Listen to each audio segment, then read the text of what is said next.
We're now live. Hello, everybody. All you people at EKOG. Thank you very much for taking time out of all your busy days to hear me tell some stories along with Brian Johnston. And we're going to talk about the CQC-7 and a few other things that might be of interest to you down the road here.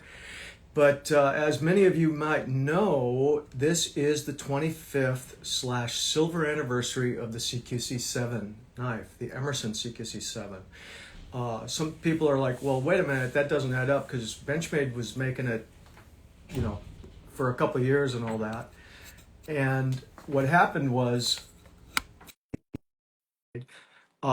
we ended up getting my design back when we started our company. So it's the 25th year of the Emerson CQC-7, just to set that record straight. I want to welcome Brian. Hello, Brian. How are you, man? Hey, sir. Thanks for having me. Let me get my volume turned up here so I can hear you real good. Can you hear me? I got you. Good to Okay. go.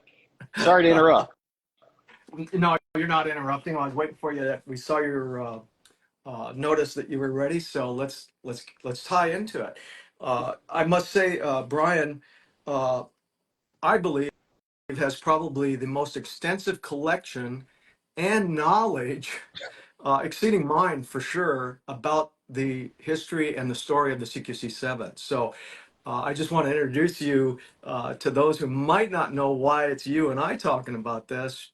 Brian is the repository for all things CQC-7 and also the head curator of his personal museum of CQC-7 models that I believe you have almost every iteration that we've ever done over the years. So I know it's a big deal. I heard you tell me one time, Ernie, if I put all my knives in a duffel bag, I couldn't pick it up off the ground. So We're that's close. a It's close. deal. So welcome. I'm glad we're having a chance to do this. It is the silver anniversary.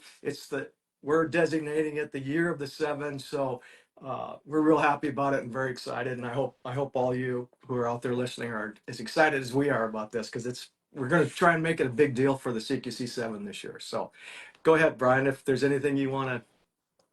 Yeah, appreciate you Get taking the rolling. time, and appreciate you taking the time. And we've talked about this over the years. And of course here we are at the 25th anniversary of the CQC-7, and this is actually the first time I've kind of laid the collection out. So what I want to do is just kind of pan for everybody and kind of just do a quick I want to see them. overshot. I want to see them too. Okay, so here's basically the Benchmade era, right? And it's a little bit of advertising, Yep. and so then it goes. I pretty much got all of the iterations. I have missing one. This is all the 99s. Here's the trainers, and then kind of the rest of the production. And then we got some special knives back here on the racks that we're going to talk about. And then I'm going to go around the table so we can talk about these specific ones. So Sure. let me get Now, this set up. I've got to file a disclaimer here. I'm getting on in age, but my memory really isn't failing, and I'll tell you why I'm saying that. When I started making the knives, I had no idea that I should keep track of times and dates and things like that about the first knife that had the blue whatchamacallit on it and the first time, the first day and time that the knife actually was in a movie or anything like that. I didn't pay attention to those dates, so it isn't that I've forgotten them. I just never put them into my memory bank as like, this is going to be an important date 25 years from now. So if you ask me questions, there's going to be times when I'm like, man, I have no idea, or I might be off. I might be off a year or two here and there, but I'll be in the general vicinity. So that's my disclaimer. It isn't, I'm not getting senile. I just didn't think Well, all this stuff was going to be a big deal. And holy smokes, here we are 25 years later, man. Come yeah, on. yeah, It is a big it's deal. it is a big deal, and it's such an influential knife in the tactical world, and especially for me. But I've kind of I'll go over my personal CQC-7 story, and basically I got into law enforcement in 1993, and I was carrying a buck 110, which is funny, on these blogs that you've been posting here recently, kind of recounting the history. And like, if you read that, it's just amazing, the genius of your blade design, like that goes into it. And reading that, there was a lot that I didn't know even then. And so it's a constant learning thing. I love the Buck 110. I still think it's one of the best knife designs ever in the history of knives. Well, that and the K-bar. yeah, I mean, so back then, again in '93, that's kind of what everybody carried. It was just the tactical folder of the day. And I remember when the Benchmade 970 came out, the CQC-7 Benchmade came out, in '94, and I was like, oh my gosh, what is this thing, right? And it was like I wanted one, but a poor cop in Mississippi, it was a little out of the possibility, right? And so I kind of kept it in the back of my mind and kept track of it and followed that knife. And because I've been a knife person since I was a kid. I remember, my dad and his pocket knife, and my uncle gave me my first pocket knife. The cool uncle. Stories, man. Yeah, the cool uncle gave me my first pocket knife. So, and so as it progressed, and I eventually wound up getting a 970. And of course, that knife's long gone. Couldn't tell you where it went. How collection and fascinations ebb and flow over the years. But probably, it's funny. I met John Hollister, who's a good friend of yours, about 11 years ago. I ran across John at an event down in San Antonio. He was carrying an Emerson, of course. And I was like, oh, that's cool. And it kind of got me spooled back up on your knives and the brand. And kind of the rest, they say, is history. Well, John is still one of my best friends. I don't regard him so much as a friend anymore as my brother. And I guess, what's that saying, brother from a different mother or whatever? Right. That's John Hollister. And I kind of got the feeling you might have the same kind of feeling about 100%. John. John was and still is one of my dearest friends. He's one of those guys that if you know John Hollister, you can count on him in the time of need. He would be there. So, and John, it's a funny thing is, yeah, don't be embarrassed. It's funny. So if I have questions, if I run across a knife, I'm either pinging you or I'm pinging John. Like, hey, do you remember this? And he's like, oh yeah, it was. How he still remembers this. So yeah. So he's helped me navigate and kind of place knives in chronological order, kind of as best we can, because you've made a few knives in the last 40 some odd years. So there's a few knives out there. Yeah. So we'll give you a little slack on not being able to recount every single one of them. Oh, and by the way, just tomorrow's my birthday. Happy birthday, sir. Yeah, thank you That's very much. So anybody out there wants to send me a little happy birthday, I truly appreciate it. Absolutely. So again, we got this the 25th anniversary. I mean, again, it's like I remember when the knife, in '99 when it dropped, and it's there when we transitioned. I'm curious of the CQC-6 transition, because I actually have the old school. Oh yeah, yep. So threaded bolster. Threaded bolster with. So this is probably one of the earliest. Well, this is definitely the earliest knife that I have that you've made. But what fascinated me was, obviously it's got a CQC-7 handle, but the blade profile is very reminiscent of the CQC-6. And of course, this one was later. It actually has a CQC-6 blade in it, but a 7 handle. But this knife here. Don't ask me when I made those. No, I need to know the month, day, and year so I can give it a birth certificate. Right. Yeah. So this was in the garage. Yeah. Yeah. And so this was I'm curious about the transition from the CQC-6 to the CQC-7 and as we do the the pinkies up. Yeah. Well, do you want me to talk about that? Sure, absolutely. Yes, sir. Sure. The CQC-6 was a knife that I had made for some individuals that were, they turned out to be Navy SEALs. The first time that they introduced themselves to me, they introduced themselves as underwater welders. And I was like, wow, that's a cool job. That sounds like a lot of fun. I didn't know you could weld underwater. And they were like, oh yeah, we can do a lot of stuff underwater, but we need to have a special knife that we can use for doing scraping metal and all that, so we can get our welds to, arc and spark and all this and that.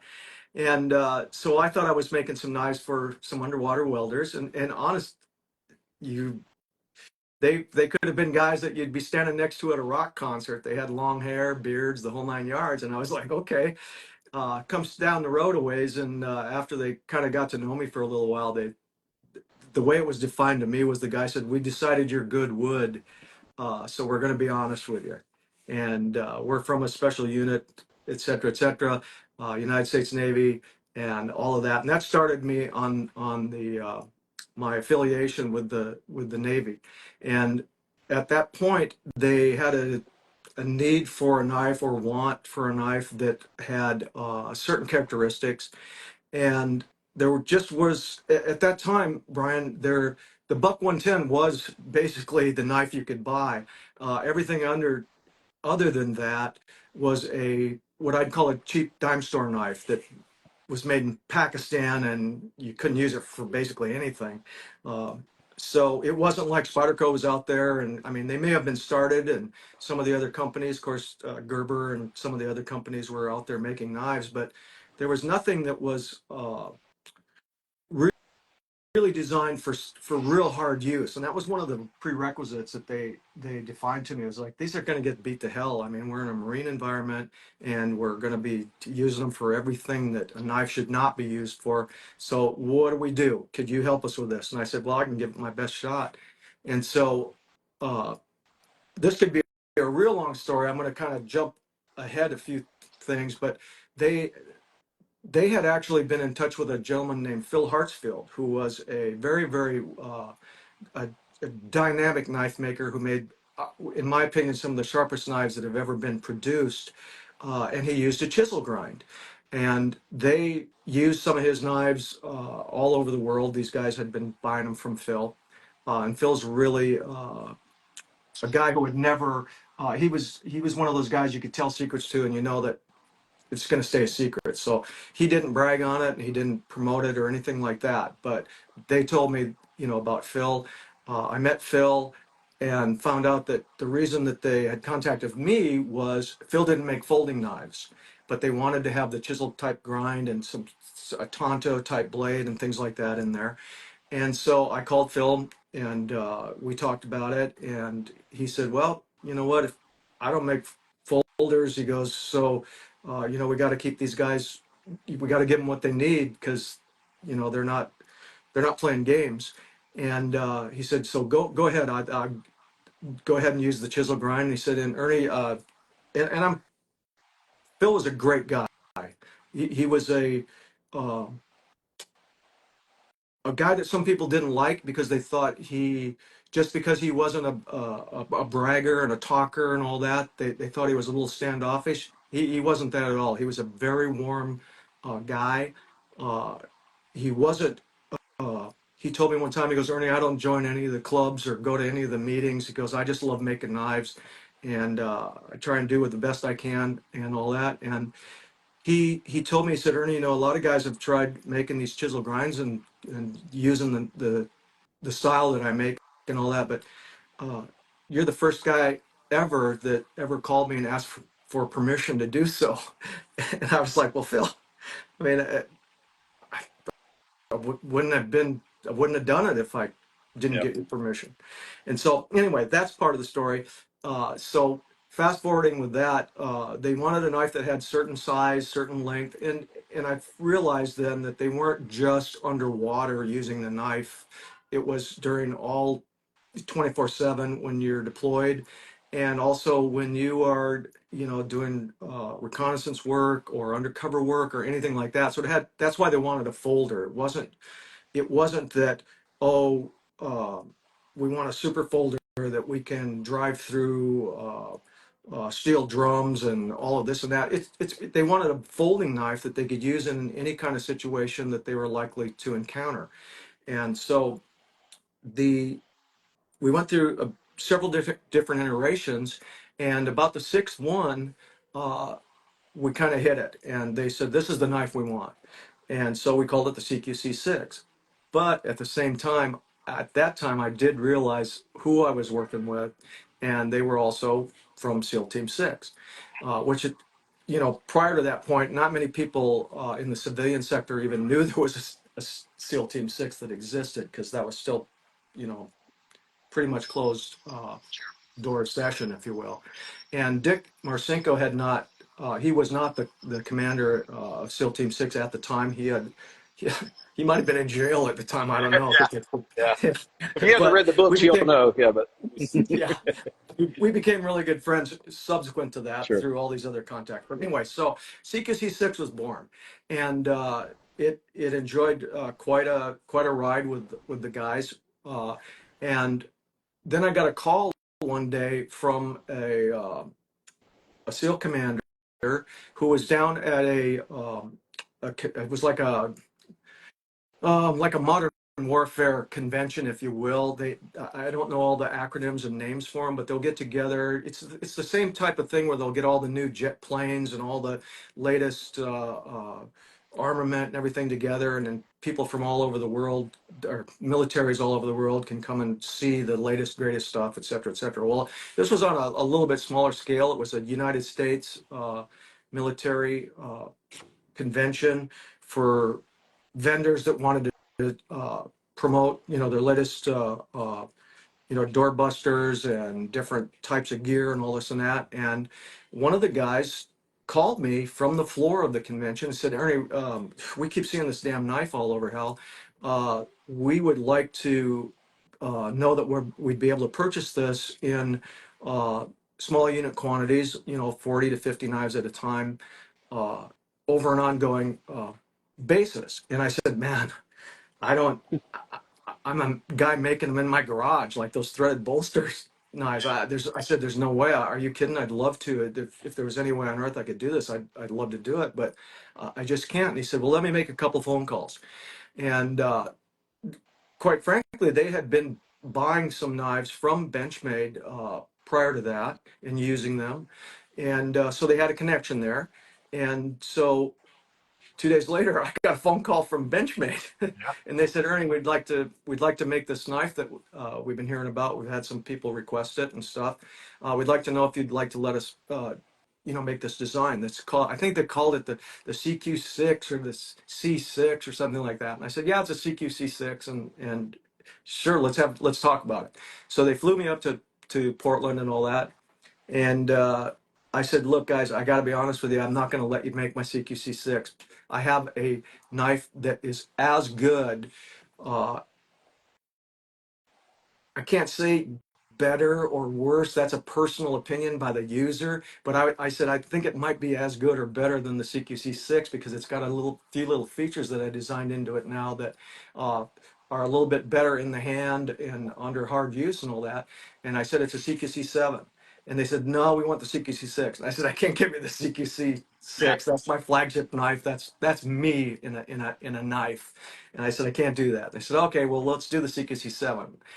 Well, in the meantime, I had contacted the guys that had contacted me originally because they left me contact information, and I said, look, here's the design that I propose that you would probably suit you better than just the plain CQC-6.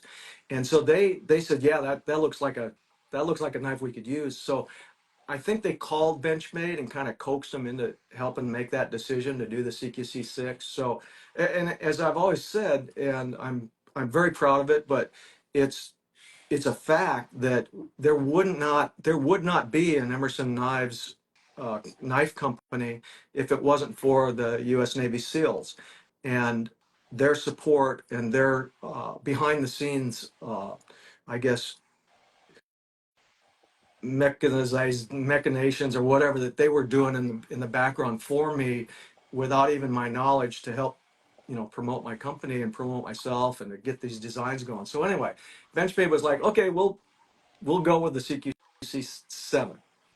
And lo and behold, they went from one day shift with about 25 people to several months later two shifts, night and a day shift, to even more people about 3 or 4 months later than that, where they were running 3 shifts just to produce the CQC-7. And that knife at that point went all over the world and found itself into the hands of a lot of special units and operators, literally all over the world, not just the U.S. military, because these guys, you know, when you're in the military, you serve in areas where you're constantly working alongside of allies and even the enemies pick up on some of the gear and Sure. equipment that people are carrying. So anyway, we had a really good ride with all of that. And then, but I wasn't just a CQC-7 or a CQC-6 knife designer. I had a lot of other knife designs, and I couldn't expect Benchmade to be the Emerson Knife Company because they're Benchmade, and I understood that. So I said, well, maybe it's time that I have my own knife company, and so So it's we kind of went. funny. Like, so this Ah, is one of the very few that still exist, and this is probably oh how those Lord, guys bought this knife. Right back then, this was how, because yeah, military was like, hey, we got to ship these all over the world to yeah, PXs that's or where that came basic from. things. So Yep, this clamshell package yeah, was probably how those guys bought them right that's overseas. So exactly how it was done. yeah, Yeah, and so they had to, to take up space. It was a pretty robust package. yeah, So this was actually that that is era what you're talking amazing. about. Yeah. And so, That's cool. yeah. So I've Um, only seen two of those. I actually bought oh, both of them. oh And, yeah, yeah, it was another guy who was familiar with that time frame. He wanted yeah. it because he remembered seeing it on the shelf.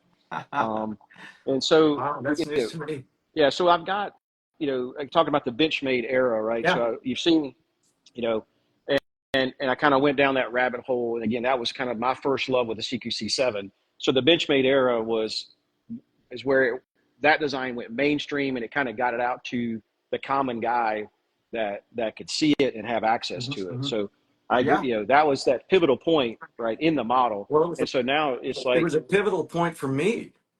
I yeah, mean, to have designs that I could only make a couple dozen of them a year, all of a sudden be able to be at a PX right. and things like that. And It yeah, was huge. yeah, It's a a huge ton of thing. them. And Yeah. so that happened. That relationship happened from roughly '94 to around 1998 ish, right? Hmm. Hmm. And so that's when you're in this situation where you're like, hey, now I need to start a production company. Yep. And we talk about this knife, right? Which is Yep. it's Yep. it's not even got an edge on it, No, and we were and just it proving out our ability to build right. that model So again. right. So this was the Test 7, right? So this Yeah. was the very first iteration of the CQC-7, transitioning from some of the faults that we talked about in the Benchmade Mhm. design, where you couldn't take it apart, Yep. the backspacer was brittle, things that, and you went to a situation where you said, hey, I want people to be able to maintain the knife in the field. And this right here, and it's always kind of hard to see, and I've got it up on my Instagram and also the Emerson Knife Owner Group Instagram Okay. page that I run. This was the first iteration of threaded Check that inserts, and insert. we talked. Yes, so Yep. these are threaded. So this was Yep. basically the predecessor to what we know as standoffs today, Yeah. because they're threaded, and you can fix it in the Well, field, you can tighten them or whatever. you So know, this is the Test 7. So this is the transition. this is crucial that you brought this up. Uh, the and I will tell you right now, I'm not the first knife maker that ever made a knife that you could take apart and put back together.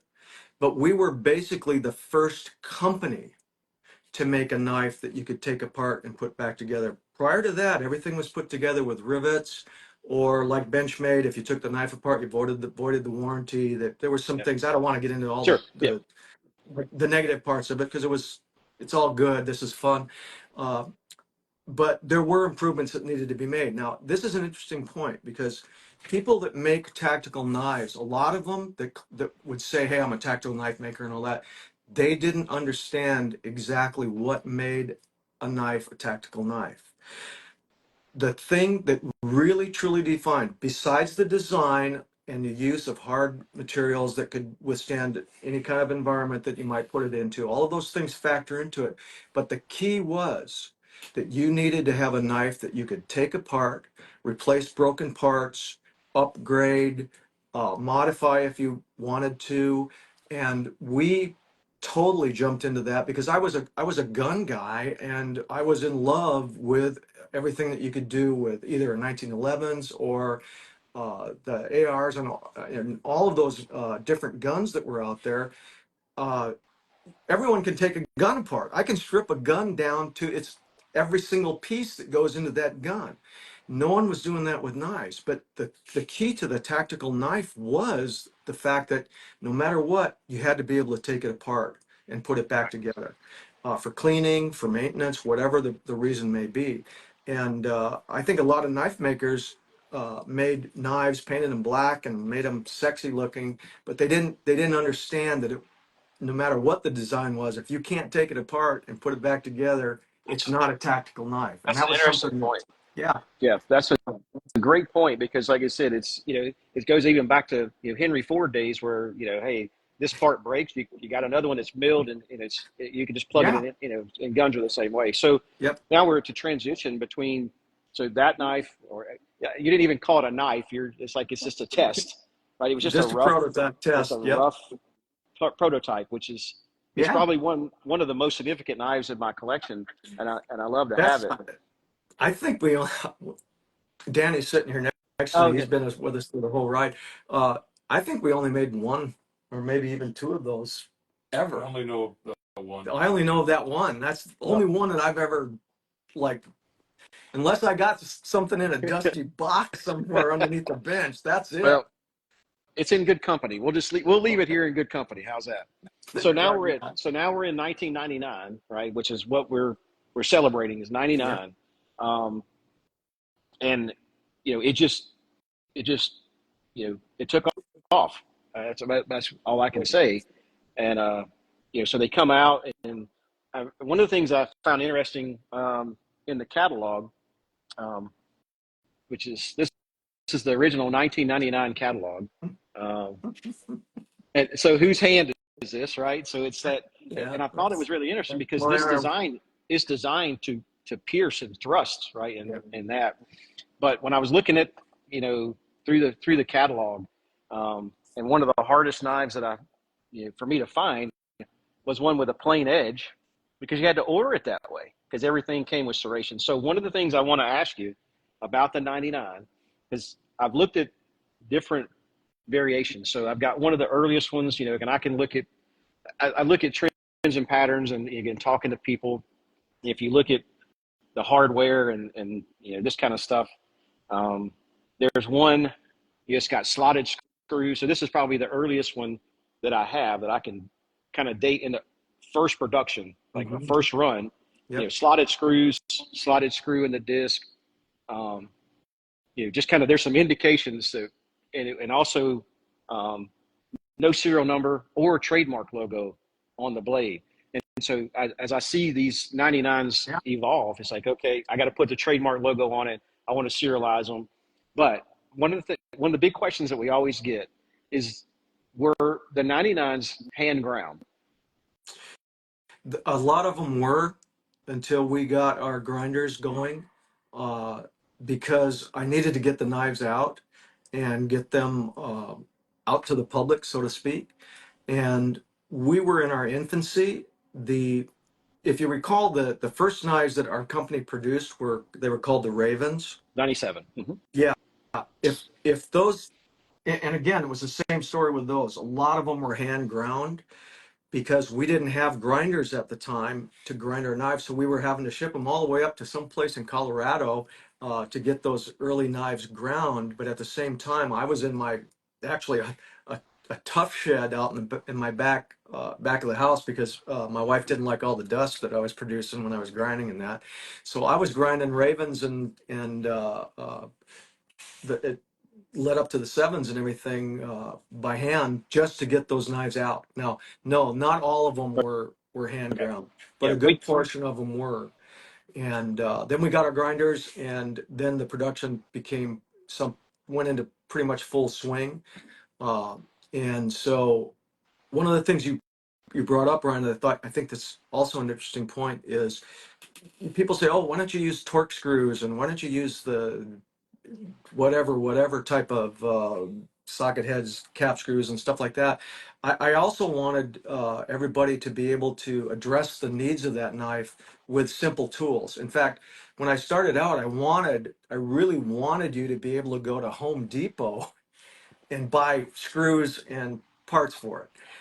Can't do that with the pivot bolts and all that, but you know, the mounting hardware and all that. I wanted it to be an off-the-shelf item. So if you were anywhere where there was a hardware store, so to speak, you'd be able to bring that knife back into service. So that's why I used, rather than even, really wanted to go with the slotted head screws.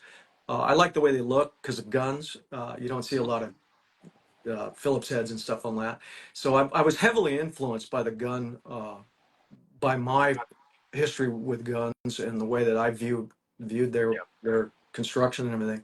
So yeah, that's interesting you brought it up. They were slotted screws and all that, and we still use them on a lot of our products. So on all my custom knives, I use slotted screws. Yeah. So that's what it's like, you know, one of the cool things that I see, you know, and again, just reading, looking at, you know, scouring the internet, looking at different forums, and you see different things. And people ask me like, hey, Brian, when was this made? I'm like, it's indicative, right? I can kind of give you a little bit of time frame. But I said, the one thing that's very consistent about Mr. Emerson is inconsistency, right? And that it's like these bolts, like, it's like, hey, this is what we have, this is what we're going to use, and it works.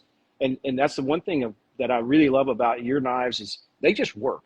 And it's like, you know, that basic maintenance, hey, I can fix it. It doesn't have to be, you know, fancy. It just works. And so that's a cool thing. But, you know, as we get into history and now trying to, you know, document different things, because it was such an influential knife, you know, in law enforcement, military for sure. And it's kind of like, it's just fun. It's just a lot of fun to talk to people and learn and do different things. And one of the things, and I'll point out real quick, I actually have the 1999 H&K Oh yeah. edition, which Yeah. are there. I don't know how many of those were done, but I just kind of happen to have that one. So I'm a completionist, and we talked about this in Nashville. I've got an A blade 99. That's the prototype fixed blade. So I've got the A blade, right, which is a spear point. And so that knife is sometimes just kind of because of the Tanto, you know, the original CQC-7, but the spear point, a lot of people really like, you know, what we call the A blade, you know, the spear point. So that's not lost in the CQC-7 history. No. The 7 was a radical different. The Tonto blade was a radical difference to a lot of knife users because again, it was so different. Chisel grind, Tonto blade, folding knife, all put into that package that a lot of people, and I got it. You know, it's change, and some people are a little resistant to change. So they were like, "Wow, I don't know, I don't like that, man. Why don't you make one with a regular blade, something I can, you know, relate to better." And so that's the reason that we made the A blade, was to satisfy the people that love the CQC-7 but couldn't wrap their head around getting one of those crazy looking Tonto chisel grinds, you know. And I got it. I'm the same way with a lot of stuff. I mean, you know, I like things to, if they're going to change, I like them to change for the better, but I'm still a little bit resistant to change in different things too. So I understand that. So I'll go down just a little bit of a rabbit hole here. These are old school trainers, right? And this one on the bottom is really hard to see, but again, you can look at my Instagram page, but you actually hand drew a Specwar logo on that trainer. And so, you sure that I did that? Because I don't remember doing that. It's Dremel. It's got it's 100%. And so, and I've got, so our mutual friend, Christian Vertucci, got you to do that. And he actually passed this on to me. So I have that. That's one of the really cool knives. But I want to talk about your martial arts background, right? And this is a fighter too. So it's not just a tool scraping, cutting. It is a we call it, I mean, on Friday, right? We Yeah. post these. And so these were actually, there's one knife that I've heard it exists as a trainer, but it has a red G10 that you use in your Yeah. school to train in knife Yeah. defense. And you could actually have the option to buy this knife. This one's actually got a laser etched logo on it. That if you went to the knife defense training, you could buy this knife, and I have one. So I'm really cool, very glad to have that one. Well, And I as you also know have that. the Go ahead. A blade version Yep. of that as well. The as you know, being a gun trainer and all of that, you got to have a different color so there's no question about whether it's a sharpened edge or a live blade, so to speak. Yeah.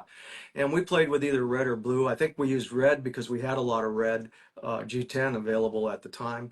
And then we switched over and did some blue ones. But yeah, we did. I used them in my class. I still have boxes of them sitting here for when we do some of the classes. It's been a little while since I've done one recently, but yeah, If we you happen used to have a them. red handle one, I it's do. a welcome home, right? It's a welcome home because I've got, so this is one of the, this has got the old school smooth G10, like what we call the Yep. old school G10 Yep. with no logo on it. So I even collect the trainer versions of this knife. So in 90, so we're still in the 99 time frame. Um, there was a couple of points I wanted to hear straight from you is, and we had speculated that some were hand ground, but because we knew the 97 Raven, because you and I talked about it, Yeah. and the commanders, that it was you and some other people in there grinding these knives. I know the Raven was, because you tell me, Well, like, Brian, I just ground thousands of knives, but I yeah, wanted to see it about. was me. I never had anyone ever grind blades except for Oh, me, okay. and it wasn't any. I mean, I don't. Anybody can learn to grind a knife. That's it's not an easy thing, but it's something that anybody could learn to do. But I was just so good at it, and I don't mean, God, it sounds so. That's not the correct way to say it. The I was practice so hand, yeah. efficient at it. Right. I was so efficient at it because I'd done so many that I could whip them out, boom, like that. And honest, I got to the point where not every day, but I could grind 30, 40. If I put in a 16-hour day, I could get 50 knives out, hand ground, start to finish. That's Now, amazing. they're not polished, they're not highly finished and all that, but that's not what I was making anyway. Right. They were hard use tools, and like one of the things I've always said, I got a moment for a story. Sure. I'll tell you a quick little story. There was a real famous knife maker, tactical guy, and one day we were talking at a show, and he said, "Ernest, I want to make the Rolex of tactical knives." And I said, "Wow, that's cool. I got it. I know about Rolex." And I said, "But I want to make the S-wing hammer of Yep. tactical knives." And that was And you put that on the blog today, yeah. yeah, that's an important thing, and it's important for people who say, why isn't Ernie using wham bam diddly dang this kind of material, and why isn't he using the carbon fiber on everything and all this and that? Because you know what, I make S-wing hammers that have Yep. edges. That's Exactly. it, and that's what I do best, and that's what I know best, and that's where my heart is. When you mention the martial arts, that's that's why I made knives. I made knives because I was studying edge weapons tactics and stuff. And so I just happened to be very lucky to be more than one time, mind you, in the right place at the right time. And, Yep. whether it was fate or luck or whatever you'd like to describe it to, it's worked out really, really well for me Yeah. as an individual. Uh, Yeah. like well, people ask me, say, Ernie, when are you ever going to retire? And I said, I haven't worked a day I haven't worked a day in my life for over 40 years because I would do this if I got paid for it or not. I love making knives. I love it. It's awesome. And it's when I look at, we go to shows and, in our, Emerson Knife Owners group, and you see these stories and you see people, they connect with it. And it's just, we always say, come for the knife, stay for the people. Roger that. And it's such an influence and, for just the community. But, You know the 99 what? really, Let me really, let me Sure. say this, and sorry to interrupt you, Yep. Brian, but I got to say this. There's a there's a knife making community out there that's large and all over the world, and it's got a lot of good people in it.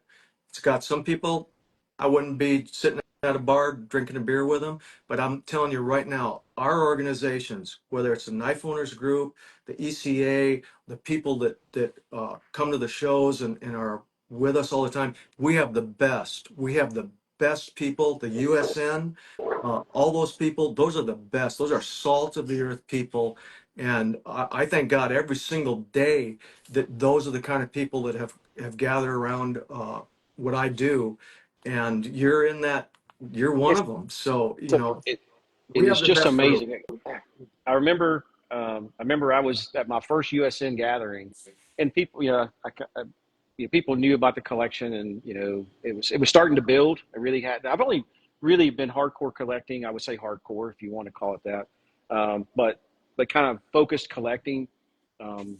Probably about 5 years, 4 or 5 years, really not that long. In the grand scheme of things, compared to some guys have been following you, and collecting the like garage period, all the way up. Um, but I was at the USN, and I'm talking, and we're talking sevens, whatever, and all of a sudden I feel something go in my pocket, and like, who was it? Don't know.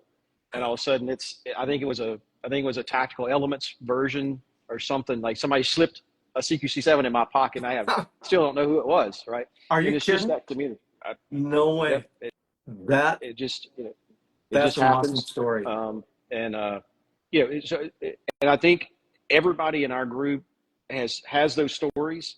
And so that's just we've talked about it, over the years. And it's like the people are just amazing, and it just brings everybody together. And this collection, I'll tell you, would not have happened without that community. Because I'll tell you another. So I have three. So this one, right? This is the random etched 7, Okay. which, Yep. which was the actually, this is the beat to health. This is your personal beat to health. I Yep. actually carry, and I use this knife because when you dropped it on Area 51, you said, whoever gets it, I want you to carry it and use it. And I do. This in my rotation. Um, the I love uh, those beat the hell knives. I would wish I had more time to make yeah, them, but they actually take quite a bit of yeah.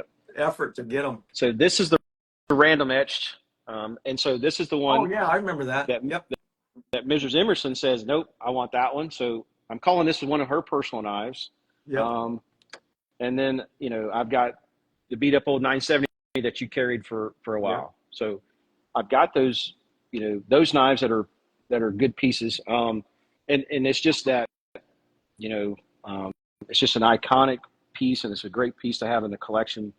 Um, the, I'm going to, so that we're talking about the anniversary, right? So I've also got, just real quick, the 10-year anniversary prototype with a titanium handle. So this is a really cool. This is the prototype of that 10-year anniversary. Yep. And you haven't done an anniversary. You did a 10-year. Then when the Commander, you did a 5-year. Yeah. Several different iterations. But this is the only anniversary besides the 25th, and we're going to get to that. Well, okay. Let me add a little bit Sure. to that too. The This is how little I paid attention to all of these things. You came up to me and said, Ernie, this is going to be the 25th year of you making the CQC-7 at Emerson Knives. And I was like, what? Are you kidding? And I go, wow, you're right. I'm telling you right now, there would be no silver anniversary CQC-7 unless you had come up to me and reminded me that, hey, Aaron, it's the 25th year. Because again, I'm not paying attention to a lot of that stuff.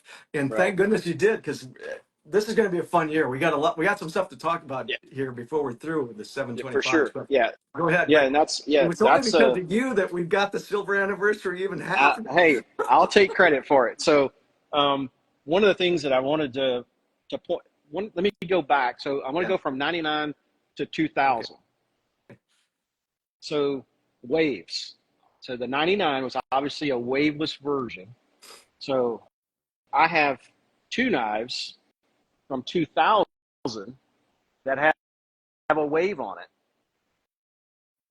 and these are rare, right? So we transitioned from the waveless, right? Because obviously the 970 was waveless. This is prior to, I love the story about, you're talking on the phone, Oh yeah. and it's the ESM1 or whatever you had in Story your of the pocket, wave. Yep. the wave, right? And so this is one of the knives I was really happy to get. One, because it's just cool. It's got the old school green G10, but it's a 2000 waved 7, and I've got two of them. And there's one that I saw on eBay in Japan. Oh my. So so settle the argument. Do you remember when the wave started coming out on the CQC-7? Obviously in 2000. And which one was earlier, the Spec War or the 7? Man, you put me on the spot. Don't have to, but I'm just saying No, it's such a I should write this stuff down because I've got to plead the fifth. so it's funny I because people's don't argue like know. the wave didn't I come know out. that we did the wave list for a while, and Right. then it was like, wow, the commander was really gaining some traction in the military and everybody else. And I remember that part of the decision making process was, you know what, we're selling a lot of the sevens to the same types, Yep. and why don't we put a wave on a seven? Now, I'll be also frank with you about some knives, the wave just doesn't, Doesn't it's, work. yeah, it's oil and water. Yep. And part of it's mechanical, some part of it is what that knife was originally designed to do. The seven just happened to be an easy transition. We put the wave on it and it worked like a champ. Yep. So lo and behold, we're making wave sevens. I remember that part of the decision making process, but I can't give you a date. I'm so Yeah. sorry. So it's funny because, like I said, I said, well, uh, and our mutual friend Jimmy Kimber, he is actually another. There's a total wealth of knowledge, right? These guys, it's not just me, right? I learn all the time, Oh but no, you guys know way more about them than I do actually. but Jimmy said, he goes, we don't have a waved 2007, and I'm like, what? It didn't come out on the 7 until 2001. He's like, nope. And sure enough, and so I tracked them down.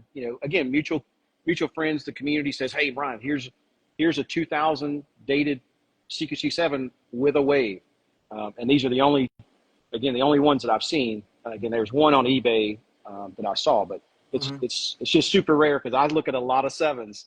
I can tell you, there's not many 2000 wave sevens, and we'll leave it at that. You know, So let me say, for example, the wave, how it works so well on the seven, it really does. It it works does. on like that. For example, our A100, which is a very symmetrical knife, couldn't put a wave on that. Yeah. Not in a million years. It might mechanically work, but it would just ruin the design. So again, that seven lent itself to that wave, and it's a good place to put that thumb. So it worked perfect. And Yeah. we Yeah. still make a lot of wave sevens for sure. It's iconic. So I've talked about your personal carry knives, right? I've been fortunate enough to get those. Mrs. Emerson's personal. I'm not calling it her personal carry knife because she has a propensity to be like, I like that, and it's mine, Yeah. right? So like I like that, or I want to hang on to it, and so I've got that ETC-7. One of the things I talked to Lucas about. Go ahead. I was going to say that Etch 7. Now you keep triggering these things, and I'm remembering that I took a bunch of wax, and I put wax on it, and then I put it in ferric chloride, let it soak for a while. Then I take the wax off, put a bunch of other wax on it, so it's totally random. Then I'd stick that in the ferric chloride and let it soak for a while. And so I think you've got the only one, because that was Yeah. again one of those things that it just takes so much time. I couldn't offer that in a factory Yeah. mode of operation. We couldn't do it. Yeah. So that's the story of how I did that knife. Now I I don't remember. know if you can see it, but Yeah. yeah, it's so cool. It's like, well, so another one-off. I got another Yeah, yeah. one-off in the collection. That is But indeed a one-off. yeah, so it's a twofer, right? So it's a personal knife Yeah. and it's a one-off. So that's really cool.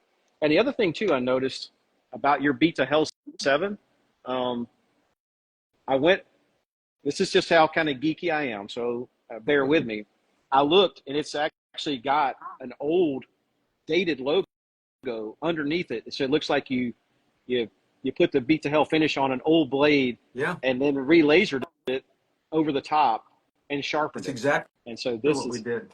The Beat to Hell knives were meant to be knives that we had that we could bring back into service and rework and just beat them up, tumble them in rocks. And I was yeah, getting over to Home Depot and buying bags of rocks and stuff like that, throwing them in a tumbler and letting them bang around and all that, because it was a cool. It's just cool. I love, it is. again, S-wing hammer, beat up tools, all that good stuff. I love that whole. Yep. I love that aspect And, of what. Of, and you can see the evolution, the finishes, like I've got the copper ones, the two test copper yeah. sevens. I've got both of those, the V grind and the chisel Hmm. grind. So all these different, test finishes, it's like you're a mad scientist, like testing different stuff. But the thunderstorm finish, this is the baby. This is the baby of the collection. And I'm going to thank Megan. I actually got this knife yesterday. Oh, the Um, with, Stars and Stripes. yeah, along with some coffee and a mug. So thanks to Megan that I got that Oh with the yeah. thunderstorm finish, and so that's a really cool to see the evolution of the finishes. So let's talk about moving into the anniversary, right? I saw you put a little teaser out there. I think yesterday, some whiskey sevens, some other different things happening Yeah. for, I know, St. Patrick's Day and the 25th anniversary. So Yeah. what's happening? Well, we're working on all of the above, and I always every St. Patty's Day we do a bunch of St. Patrick's Day. I do a bunch of custom St. Patrick's. Sometimes I do 3 or 4. Sometimes I do 5 or 6. Just depends on how much time I have and how much bogwood I have left. But yeah, we've got the those are handmade, fully custom knives. I try and do a few things different every year for St. Patty's. It's still the same knife. It's still a CQC-7 or a Commander, but the sevens, again, Lucky 7, Luck of the Irish, Sure. all of those good things. That's why the 7 is one of the ones I do every year for the St. Patty's. So And this year I got some real nice ones that are yeah. coming out. So this is a full custom handmade, or is it a production blade with hand done scales? Yeah. Well, Which the ones that I've got this year, they're fully custom start to okay, finish. Those blades are hand ground. I took thunderstorm knives. I I took the custom knives, had a thunderstorm finish put on them, and then I reground the bevels on them. So it's a little tough to see in the photos, but the flats are all and the backside's all thunderstorm finish, and then the bevels on the blade are all bright and shiny. And then we laser etched our kind of signature. We call it vines and shamrocks on the blade, so they look really cool, and they're highly, highly polished and anodized. Yeah, there's some vines and shamrocks yep, going on. yep, So, but these are start to finish full custom knives. I figured, awesome. like I said, every year I'm changing it up a little bit. Some years we put the Irish coins in the handles. This year I didn't, so that again, I'm starting to realize that from a collector's standpoint, I don't think a lot of people are going to take one of those. Quite frankly, they're expensive. One of those expensive Irish knives out and beat the hell out of it. So I knew that, again, some of those knives that we do for these special occasions they're collector's knives, and people that want to have them just to carry around maybe, but they're not really going to beat the Right. daylights out of them. So I try and change them up each year so that you're not buying the same exact knife every year. So I'm starting to realize that there is uh, it's necessary for me to do some of those little changes sometimes to make them unique each time we do them. So Yeah. Yeah. So this is the custom that I carry. So Mhm. basically, waveless custom 7. That's, of all the knives that I have, as far as custom, like the higher end, expensive ones, this Mhm. is one that I carry, right? And of course, I'm not going to beat it up, but I do carry You this know, this a custom. lot of people carry the custom knives. Yep. You know, it's, and I'm proud of that too, because again, a lot of collectors. Oh, let me just give you this little story too. Sometimes I'll get a call from a collector, and he's paid a substantial amount for one of my custom knives, Mhm. and he's like, Ernie, there's a little tiny scratch on the back of the so and so, or underneath the thumb button or something. And I paid a lot of money for this knife because the aftermarket, they it goes up pretty high. Yep. And I always have to tell him, I said, well, I understand that you're used to spending a lot, sometimes many thousands of dollars for a knife from a knife maker that's fully engraved with maybe some mammoth tusk on it. And that knife is flawless. They're done by guys that could put them in a museum. I said, I'm not making those knives. Those scratches are scratches I put on the blade, and I'm only selling them for this pretty much over the years, not a heck of a lot uh, Right. since 40 years ago. So I'm sorry, but I'm not making these knives for collectors. The collector market came to me and said, came to my knives and said, we want to collect those knives. And I said, but I'm not trying to make them unless I do what I consider to be the super customs, which I'll show you. I've got a couple Yeah. examples Yeah. there. I'd love to see it. Yeah. Anyway, I said, unless I do that specifically to make it a collector's knife, all the knives that I have at my lotteries and all of that good stuff, they're still meant to be hard use. And those sevens, the sevens and the sixes, I see a lot of them in people's Yep. pockets, the real deal ones, handmade ones. And I'm very proud of that because I think people realize that that's really what they're made for. They're those S-wing hammers right there in your pocket. So So I carry mine. Obviously I've got some that they're safe queens or whatever you want to call them, but I have I stuff do like carry a that. custom knife. Yeah. Yeah. So we've got the St. Patrick's Day 7s, right? That edition. What about anniversary? Focus on Oh, the okay. anniversary editions. So, and again, thank you for making me aware that there is an anniversary happening. Uh, we're calling it the 725 and CQC-7, 25 years. So I have some actually right here in front of me that are the prototypes for the 725s. Now these are made, they're going to be made in conjunction with a special bourbon that we're producing also, which is called 725 bourbon. I'll I'll just show you. This is the bourbon, Oh, nice. 725 silver anniversary, hand signed. I sign every single label and serialize every single label, and they match the knife. If this was serial number 28, the bottle that goes with it is serialized number 28 also. And this is to take a side road from the whiskey. This is full cask strength, 120 proof bourbon, Wow. and it is delicious. So we're talking about knives, but bourbon and blades, come on, they go Well, together. Roger so that. I just a quick shout out, right? I Yep, didn't have enough room at my house. I don't have a table big enough. So I'm actually at Harvest Gap Brewery I in saw Hillsborough, that. Virginia, right? So they allowed me to come in. The owner is a former Marine. Oh, Is that's is good. familiar with Emerson knives. So I came to him and I said, hey, like I need this big table. I need a place. I need a cool place We're to do famous this. in the worst Famous places. the worst places. So shout out to Harvest Gap Brewery, Hell and yeah. you and I have shared several shots of whiskey, and so that's awesome. I knew something was coming out because we talked about it, but I wanted Send you me to. the name of that. Send me the name of the brewery and the owner's name also in a personal message, if you I would, will. please. Sure, absolutely. Yeah, Mike's a great guy. It's literally about 10 minutes from my house. Oh, They're that's they're cool. they're great people. So again, blades, bourbon, beer, we're all having a Hell good time, yeah. right?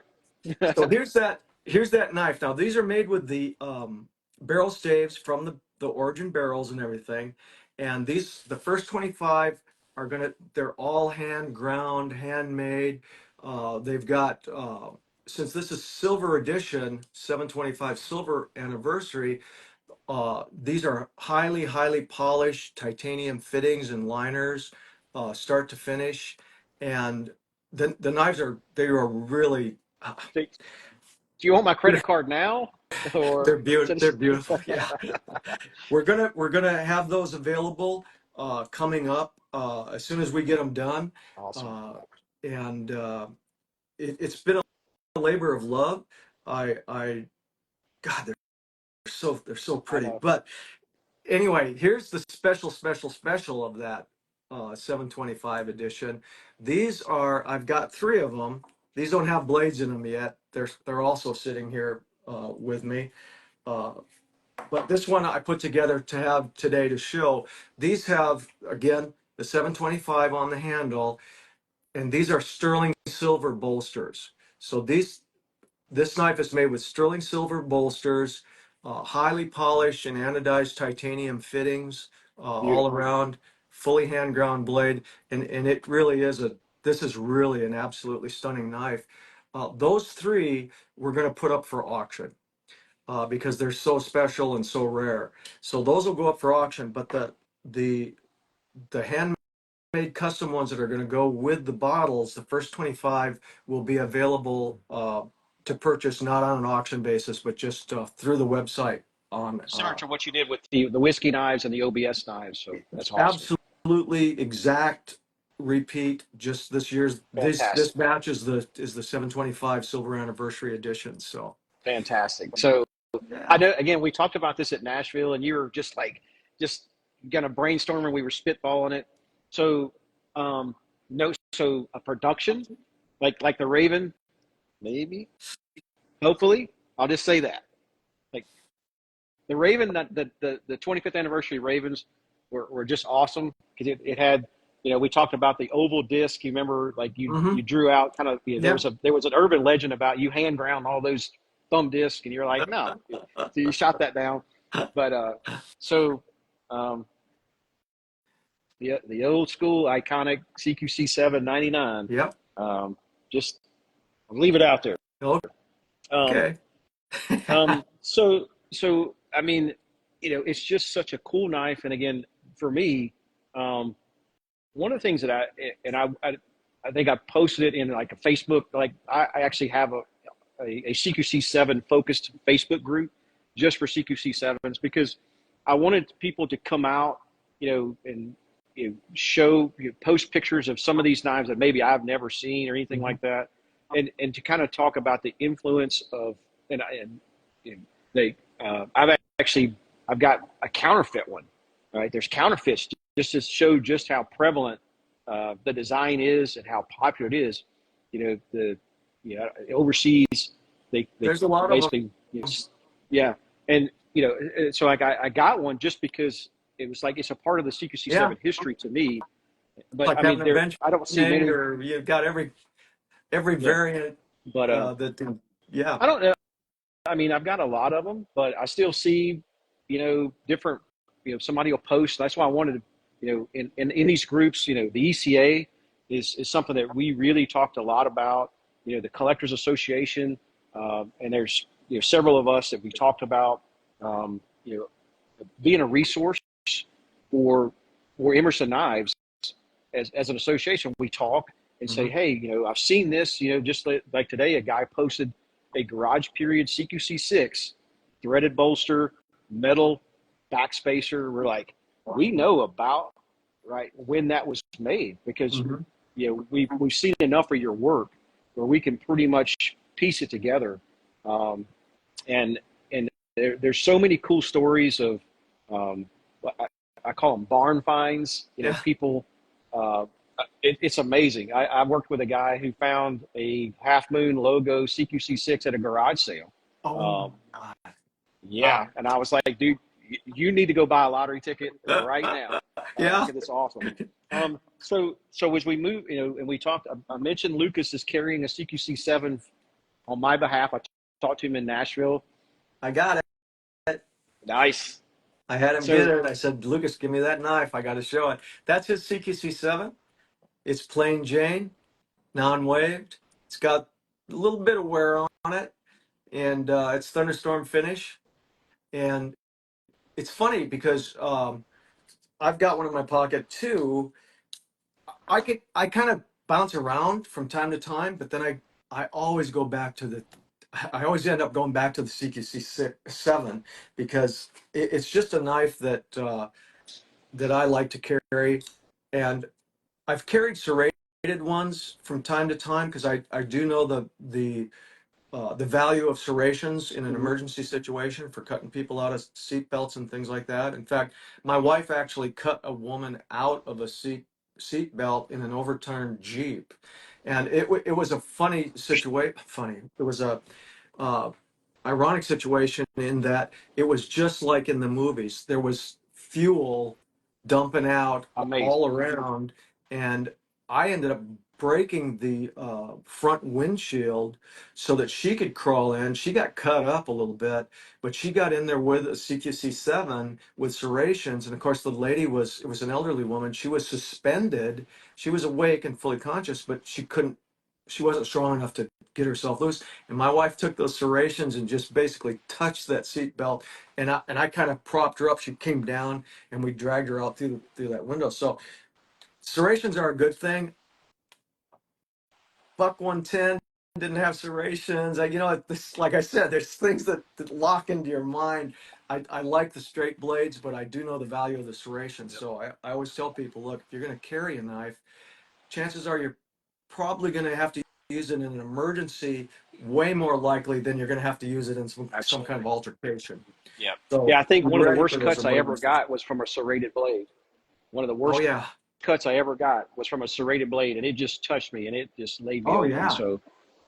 So I had made that deal with Lucas at Nashville Custom Knife Show just a few months ago, and I said and so I've got to talk to Rachel and Megan too. Like I want The family the family tree carries. of sevens, right? Yeah. I need those. But he said, yeah, be happy to do it. He said, I said, modify it, beat it up, do whatever you want to, but I want it. And so I will see him at Blade Show, and Okay. we will make arrangements to hand that We'll knife make off. arrangements. Yeah. Okay. So speaking of, we've covered a lot, and I really appreciate it. But the future of Emerson Knives, which we've seen Lucas, at the gathering was his first, um, first show Yep. this year, and it went crazy. Was just amazing. So This is his MX 200. 200. Danny, is that what this? Yeah, the Yeah. two. Yep. So Lucas is a budding knife maker, and I'll be honest with you, I didn't think he was gonna be a knife maker. And I didn't want to be one of those guys that, I was a wrestler, my son's gonna wrestle whether he's come hell or high water, blah blah blah, and then have one day the son turn to me and go, Dad, I hate wrestling. I didn't want to do that. And so I didn't push him into knife making. And one day he came to me about 2 years ago and said, Dad, I really want to make knives. And I was like, oh gosh, I knew it. I knew there was a God. I talked to him at Restored my Blade faith. Show a couple of years ago, and I Yeah. kind of got a feeling. I kind of got a feeling then a couple of years ago. Well, So whatever things that transpired, and sometimes it just takes someone like you from the outside to coax a little bit. It worked, and he's making knives now, and he's making better knives than I. Like I was telling you about those little scratches and things on the blades that I put in. He don't have no scratches at all on his stuff. Let's just say that they're really nice. And I'm not just being a proud dad. They really are that. They're that highly finished. But this is the first production version, awesome. and it's going to drop in probably the next week or two. We have to do a few things to the liner yet before we can, because it's got ball bearings, because it's a flipper. Mhm. So we're doing some counter boring on them right now. Actually, I think he was actually out there working on them in the factory right now. But this is his knife, and it's going to be for sale through the company. I think it's going to be probably within the next 10 to 15 days it'll be available. So Awesome. if anyone's interested in the knife designed by my son Lucas, it's going to be out there. So again at Nashville, I was talking to him, and I said, Lucas, trust me. I said, make two runs. If talk, I said, make make a bunch of knives, because I'm telling you, I'm going to buy two. If I can get two, I'm going to buy two myself, right? One to put away, right? Because the first run of his knives, his Mhm. production knives, because I haven't been fortunate enough to get a custom yet. Uh, wink, like, Yeah.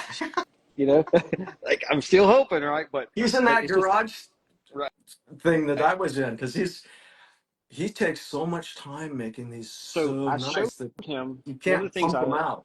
yeah, you're 100% right. In that design, so the kukri type blade, when we were at the gathering, which was his first kind of coming Standalone. out, in the night, Yeah. and I think either Edwin or Fred Scotty, one of their, I can't remember who got who got it, but I was looking at it, and it was funny. I was closing it, just kind of seeing how smooth it was, and I showed Lucas. I said the contour of the grind of the blade matched perfect with the contour of the handle. He goes, I didn't even know it did that. And so I said, when we, us knife geeks, right, we look at things like that. And I said, now I'll screw you up because now you'll pay attention to it, right? And but it's so good, right? It's so good. And again, we're all excited as collectors, and I think, as a dad, you have to be proud, right? That the legacy is continuing, and it's a whole family. Like you guys are just a fantastic family. Thank you. I've loved getting to Thank you. know you guys, over the last few years, and to kind of represent, like, one of the things, as a competitive shooter, one of the things that, you guys allowed me the privilege of wearing your logo on my jersey, right? And one of the things that when I talk to sponsors, the companies that I represent when I'm out shooting, it means a lot to me, because I tell people this, when I talk to companies or whatever, and I said, my family's name is on the back of that jersey with your logo, right? So I want you to understand that I hold that near and dear, and I don't want to, like, Be gracious dishonor of the, you. your name, right? The company, and vice versa. Is I want to align myself with people and companies that hold the values that I hold dear, because my family's name is on that shirt too. And so getting to wear that jersey, I shot the national championship last year, and to be able to wear your company's logo as well as all the other companies that I represent, but because, and so I appreciate that honor and Oh, privilege for God's of, sakes. of you letting me wear your family's name on my shirt. Thank you very much, Brian. I know I didn't realize it was that important, but now I do, and I really thank you for those compliments. That's very, very kind and gracious of you. Sure, Uh, absolutely. I do need to backtrack for just a moment Sure. because I've got to give a shout out to Bob Terzuola, because he came to Lucas and kind of took him under his wing and said, Lucas, these are the things I think you should be aware of, and the things that you should do, and the things that, oh, if you did this a little bit different, it's going to make it better, et cetera, et cetera. So I got to say thank you to Bob. He said, I'll do anything I can to help Lucas become a better knife maker. And he's actually been quite a decided influence on what Lucas is doing. And uh, I'll say, well, you know what? I think that's okay. And then Lucas will say to me, do you think Bob T would think that's okay? And I'm like, damn you, Bob. Oh yeah. So it's so amazing, right? You mentioned that, but that conversation happened at Nashville, and I recorded it because I recognized, hey, this is big, right? This is in our world. You Mhm. got a legend that is now helping an up and coming knife maker, and I actually recorded the conversation as I could, right, for Lucas, and I sent That's it to him. cool. I said, hey, this is a moment in time that needs to be documented. Snap some pictures or whatever. One of the things that I missed at Blade Show last year, I can't remember, but it was this 2023, Mhm. Devin Thomas getting inducted to the Hall of Fame. Oh, And I actually missed the opportunity to get a picture with you and him and this knife. I actually got a picture with him and this Damascus that he made. But I was so kind of just caught up in the moment of we met in the hallway. We were all leaving, and you see Devin, and you said, hey, we should share a booth for years and years. But that's one of my favorite knives in the collection is this Devin Thomas Damascus 7. So it's like two of the best knife makers in the world come oh, together right here. thank And you. I'll put you on the spot. I know you and Bob were having a conversation at Nashville Yep. about something going Well, it's still in the wind, still in the wind. I'm just so blanky Yep. Yep. blinking busy. And Bob's being very patient. He said, Ernie, when it happens, it happens. And Yep. I've spoken to him about it a couple of times, but I got to get after it. Yep. And it's going to be a cool collaboration. I think I'm going to be in charge of the handle, and he's going to be in charge of the blade. So it's going to be I don't know what it's going to be because I don't know what kind of blade he's going to put in it. Yeah. But I've got a couple ideas for handles, and so we'll have some fun with that. It'll be mind blowing. Uh, I can pretty much guarantee. But so I know you and I kind of should have let off with this, but I know you had some flooding at the house. Is everything good? I know that it put you the OBS. You were stressing about getting the OBS knives out, but your house is flooded. So it just kind of speaks to your work ethic and well, what your dedication is to getting these knives out to people. just for clarity, thank you very much, Brian. I appreciate it. It did suck. The house wasn't flooded though, but all of our entire yard. We were up enough high that the house didn't get flooded, but Okay. just down the slope, we had almost 3.5, almost 4 feet of water, and it flooded all of our outbuildings, our tack rooms, and all that. And to this day, right now, there's still about 18 inches of mud that has been deposited on our entire lower level, and I haven't been able to get it out yet because it rains every few days. The mud isn't drying out. I can still walk in it and sink down to where it'll suck my boots right off. So we're waiting we're waiting for Yeah. summer before we can even get down there. I'm going to need a skid steer or something down there with a bucket on it to Yeah. that's how much. I mean, the mud. It's a lot of mud. Let's just say that. But anyway, Yeah. yeah, But I just wanted to mention thank that, you. I knew, there was some It's video and I'm crazy. like, oh, like, but you're still so worried about, we're like, dude, just like, don't worry about it. Take care of family, Well, take care of the house. Right. So, those were it's much appreciated. yeah, those knives were prepaid, and I know how precious money is in to everyone, and I didn't want to be sitting on it. So I really was stressed to get those out and get them Yep. done. But we're on to newer and better things. Which let me give you guys another little All teaser. right. At the Blade Show, of course we're going to introduce the bourbon and the 725s, but there's a brand new knife company out there called the Emerson Automatic Knife Company. Wow. Okay. And we are going to be making automatic knives.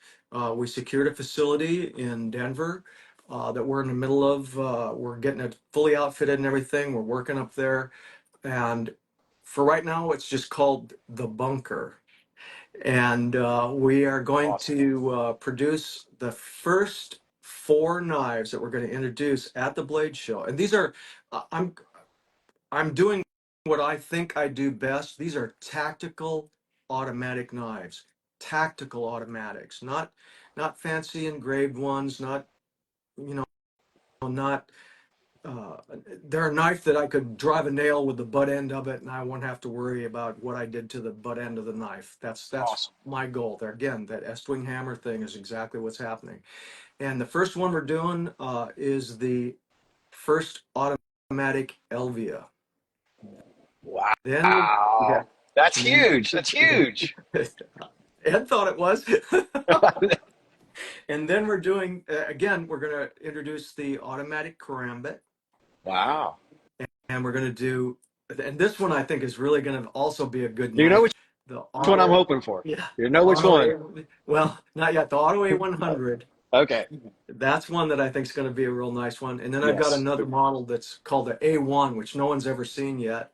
But ProTech makes the CQC-7, so I'm good with that. They've been a very, very solid friend of ours for years and years. So until the day that oh gosh, I Yep. can't figure his name. Yep. So matter of fact, that's the prototype Oh, of the there it first is. auto. That's a prototype of the ProTech Yeah, 7.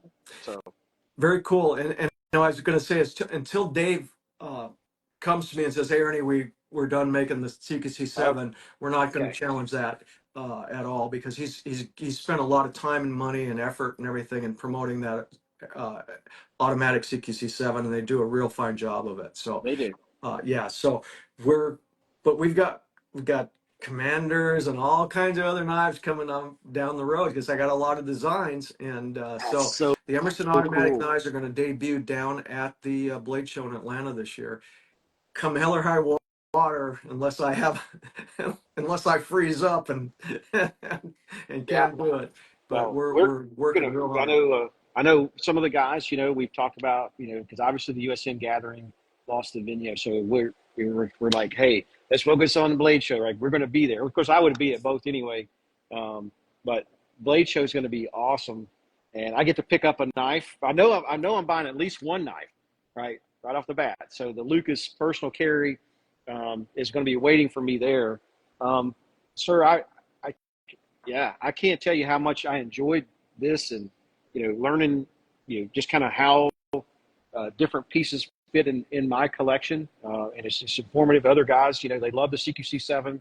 They come to me and they kind of put this information out and to show my collection, right? Because it's funny because this is the first time I've actually had it completely out and organized, and because I got cases, I got this, and I think I got that one or something like that. Um, but to have it kind of laid out and for you to confirm some things that that maybe I didn't Best I know. can. And yeah, well, I mean, it's just awesome. Well, Brian, So let me. Do we still have a few more minutes? sure, Because yeah, yeah, okay, I do have some goodies to show, and I'm going to forget. And I looked at my notes and I forgot yeah, to bring up uh, some of the mileposts of the CQC-7. One of them that I'm very, very proud of is the what we call the Bin Laden knife. That's a knife that yes, was carried in the raid by one of the guys that was one of the shooters, and the he was at an event.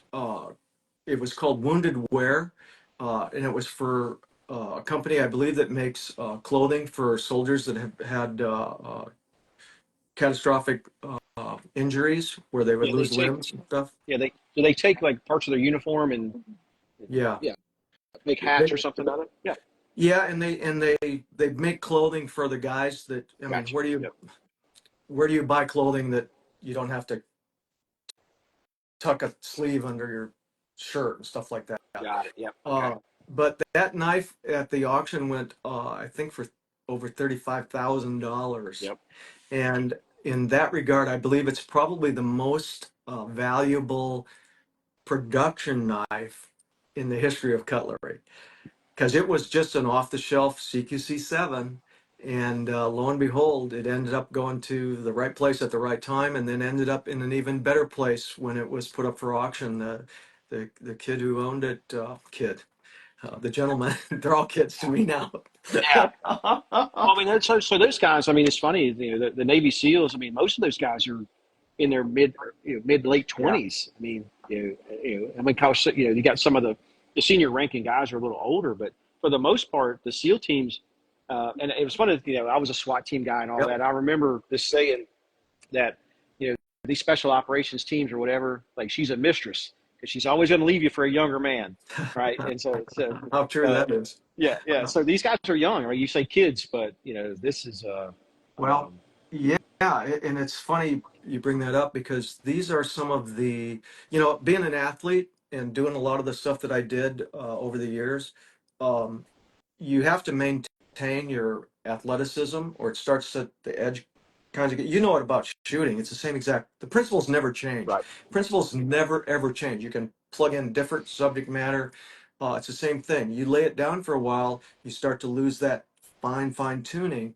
And I noticed in myself that there's just a lot of things that as I got older, I didn't have the long range stamina and the strength in my legs and things like that that I had when I was 20 and 25. And so these guys are, we talk about the top athletes in the world being NBA players and NFL players and things like that. You take young Marines, airmen, Coast Guards, sailors, and these Navy SEALs, Army, Rangers, all those guys. Those are the top athletes in the entire world Yes, because their athletic performance, on top of whatever their other skill set is, uh, you don't just lose the game. People get killed, and absolutely. so they're held to a standard that most people will never really ever understand. I got a funny story. I When I teach the classes, I always ask people about, or I almost, I try and instill the attitude of a warrior that, you have to be filled with ferocious resolve. And I always ask people, so tell me, who do you think is the toughest SOB that's ever walked the face of this earth? Tell me who you think that person is. And I'm waiting for a response, and I go, you know what? I'll tell you exactly who it is. It's a 135-pound Marine just out of boot camp. That is the toughest guy that walks the face of this earth, because not only is he tough, but he knows he's tough. And that's that kind of a, gosh, I'm getting off on a rant now on a totally different subject, but that's a fact. How much and being a SWAT guy and a police officer and all that, man, your attitude and your mentality will save you from way more from harm than your skill set. Yeah. Because you can learn how to get around it. You can figure out the workarounds, and you can get through that wall of I can't do this. Yeah. You have to do it, so you have to do it. So anyway, it's interesting. When we see each other at Blade Show, I'll tell you a personal survival story about that mindset. We talked about this at the gathering. We talk about shooting. A lot of people don't. Back you're a Hall of Fame martial artist. You were a professional baseball player, so you're an athlete, right? And so it translates into what your artistry, right? You translate those skills to these tools, and it's just so awesome. Like I read those blogs like 2 or 3 times, and I'm like, man, how the geometry of these edges, what this is supposed to do, like everything has a purpose.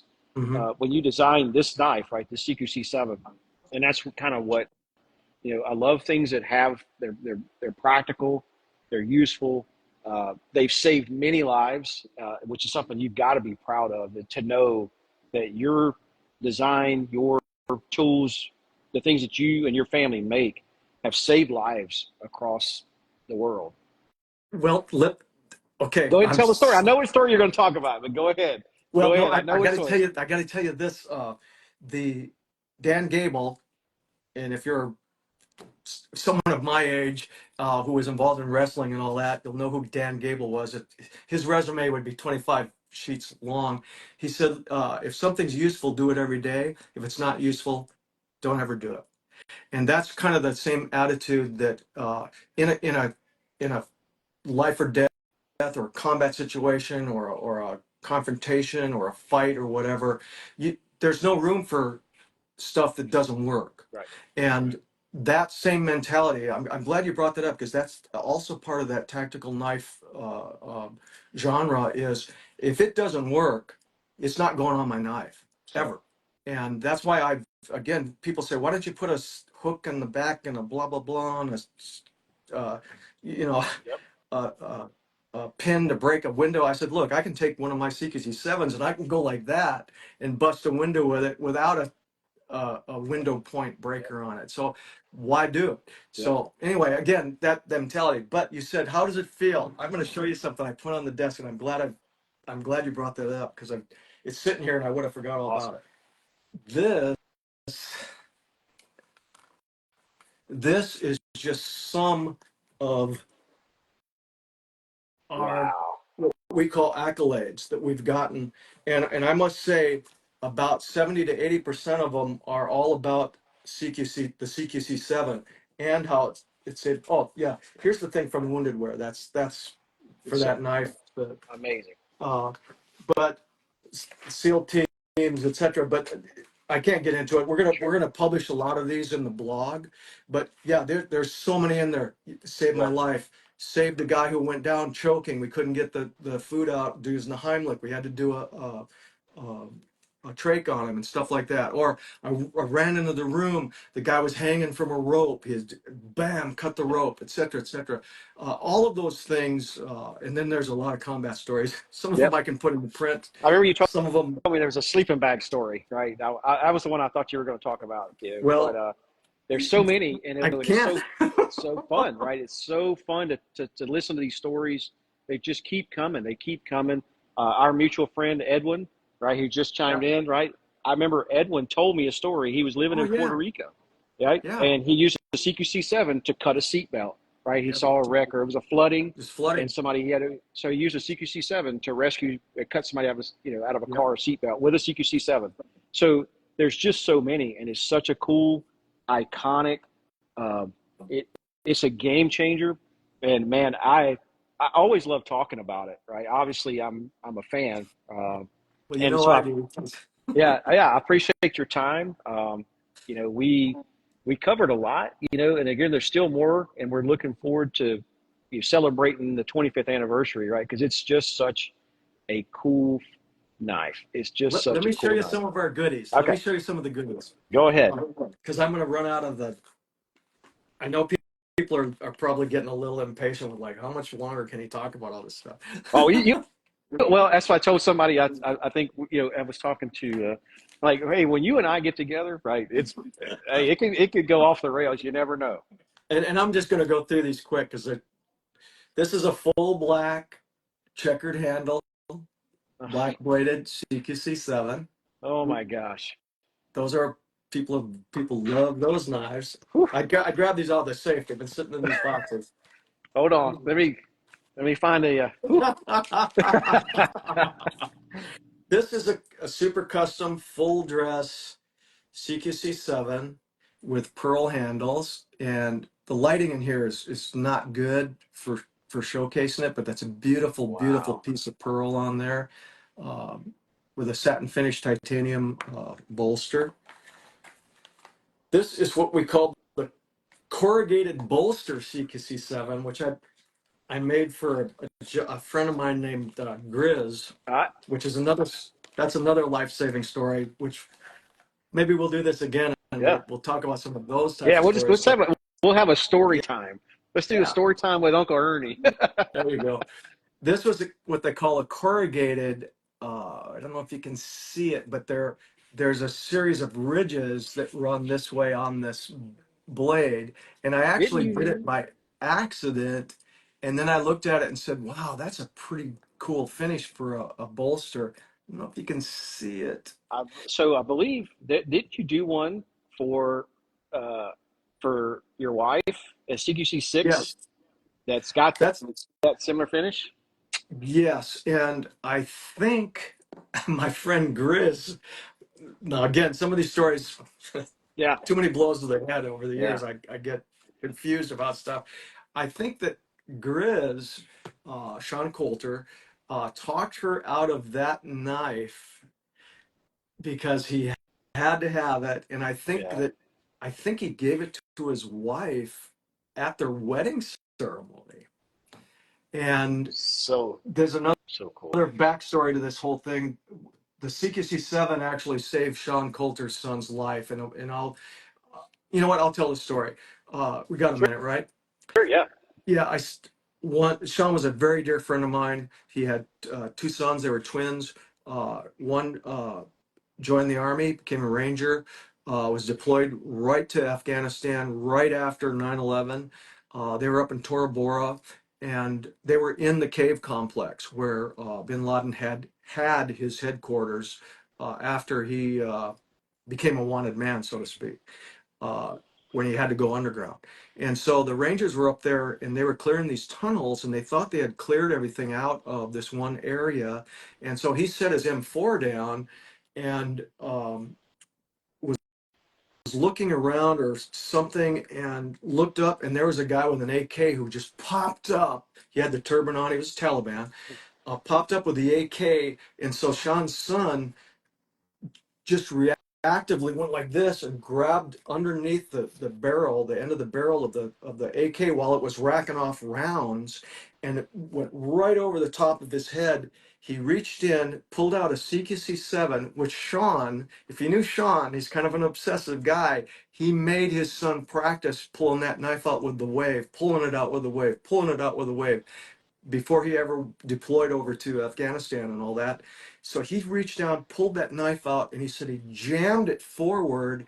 And he said, I hit something hard, which I think was probably the breastplate here, your Mhm. in your chest. Sure. But the guy fell backwards, and the other Rangers who were still, because he couldn't get to a secondary, his primary was down, he couldn't get to a secondary, grabbed the knife, bang, and hit the guy just out of an instinctual type thing. Guy fell backwards, the other Rangers hosed him down, and I get a call, and it's Sean, and I'm like, man, this is not good. This is not a call I want to take. Right. I know this is bad. And he said, Ernie, and I was like, fuck. I said, darn, it's got to be about his son. And he said, Ernie, your knife saved my son's life. Awesome. And It's I amazing. said, what? And then he told me the story, and I said, Sean, I thought you were calling me to tell me something completely different. Yeah. And so, yeah, it saved his son's life. And I thought, damn, this is one of my best buddies. And he's telling me this. This happened so close to us. I was like, I couldn't believe it. I still get choked up talking about it because it wasn't some, and again, it's important no matter who it would have been, Right. but it wasn't some guy from Maine calling and telling me that story that I didn't know. It was one of my best friends. And I was like, you know what? I'll carry that with me. That's one thing. Even if I get old and senile, I'll never forget that because that was so close. And that was a good story. That had a good, happy ending to Yeah. it. So, I mean, when I was on the road, doing this, I carried, I carried the CQC-7. I couldn't tell you, it was just kind of a normal sequence of events, right? To use that knife, right? Cut seat belts, because it's just, and so everybody's got that story. But man, that's amazing. That's next level. Yeah. It Thanks was. for sharing that. Yeah, well, you're welcome. Sean will be around. He's kind of dropped off the map a little bit Yep. but he'll be back around. He always is. So Yep. if you're listening, Sean, you got to get a hold of me, man. We haven't talked for a little while, Yep. but Got to yeah, make that connection. I think that's a good story to end this on, probably, Brian, because that's a good happy ending. Yeah, absolutely. And, yeah, So let's, I don't want. we'll talk again. I've got some other ideas that I want to run by you. Sure. And I really appreciate the time. I love this. I love talking about the 7. I love talking about the collection and helping people. And we talk about the Emerson Collectors Association. Some of the things that we want to do with that and help you guys out and really be a resource for the community. Just like that today. It's like, hey, I got this knife and I know a little bit about it, and then start establishing the provenance, because these things are legacy items, right? A lot of these are legacy pieces and they're heirloom pieces. And I've told all my friends, I said, I've got 2 kids. Obviously, we're not going to be around forever. And I said, hey, I want these certain pieces, right? Some of them, they're all cool. I love them. They all have a different story, but there's certain pieces that I want them to understand the significance of it. Yeah. So I can pass those on. So literally, this knife is definitely an heirloom piece, right? This is something that you made a long time ago by hand in your garage, right? And this is something I'm really proud to have in my collection. And it's just such a cool piece of history. I love them all. And they all have a story, but They do. It's so cool. It's so cool. And I don't know how to thank you enough for taking your time. I know you're busy. There's a lot happening. But we're going to continue. I'll do this anytime. Yeah, we'll continue to do this throughout. Maybe some things pop up and they're like, hey, let's do this, right? As we go through the 25th anniversary of the CQC-7. Oh, that's pretty cool. Well, I really also, Brian, this is cool because I wouldn't do this unless, and again, you stepped in and said, Ernie, we got to do this. We got to do this broadcast thing, because I wouldn't have done it. So, you know what? You're putting a fire under my rear end about all this stuff, because it is important. Because the thing about our knives is, it's not a soulless. Well, let me just say this. And we were at one of the knife shows, and my son was looking at a lot of the knives that were import knives. And he came up to me and he said, Dad, you know what? He goes, the knives are really nice. They're highly finished. They're perfectly put together. Fit and finish is awesome. But he said they have no soul. There's no soul to them. And I said, you know what, Lucas, you are 100% correct, because the people making those knives over in those in that other country, Yep. they don't care if they're making doorknobs or knives. The knives that have soul are made by American knife makers, and not just American knife makers. Let me rephrase that.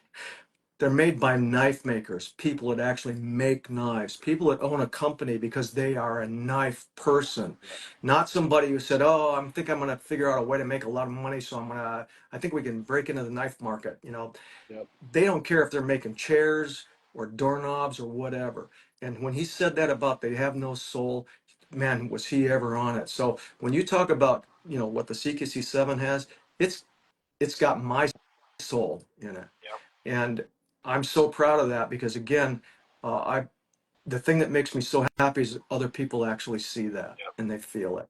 So Yeah. that's a And that's the cool cool thing. thing. And it's like, to hear that Lucas is out there personally. So people that are buying these MX200s when they're coming out know that Lucas is out there laying his hands on those, right? And he's making sure that they're right in the way he wants them, which is important. Yeah. It's so good, man. And sir, I really appreciate it. We will talk again soon, and we will see each other in person in Blade Show. I will be Yeah. there.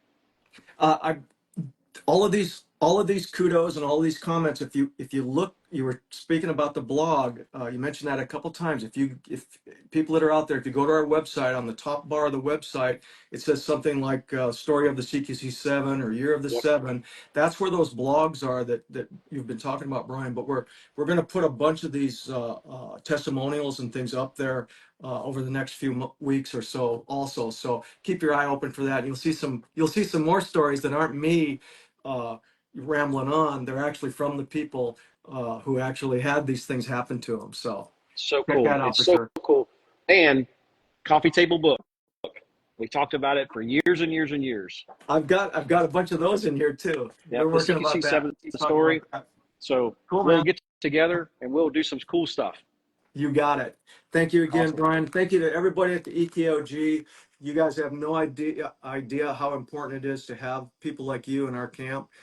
It allows me and my family to do the things that we love to do, and we owe everything to all you guys. So thank you all very, very much. Appreciate it from our hearts. Thank you.